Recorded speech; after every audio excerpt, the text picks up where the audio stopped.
pala to. Ginagawa mo dito? Pauwi ako ng Bicol eh. Pauwi ka Bicol? Oo, ikaw. Pupunta kami Bicol eh. Anong gagawin niyo doon? Oo.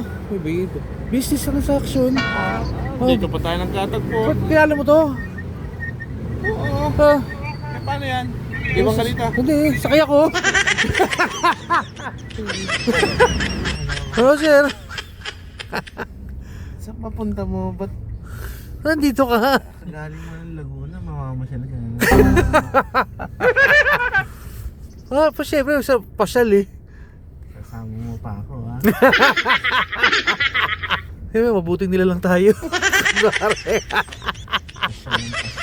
Pasyal, ngayon lang ulit. Pasyal na ako pag later. Kaya humanda ka na. Humanda ka na sa Bawi! roller coaster ng lubak-lubak ng Bicol. Batik!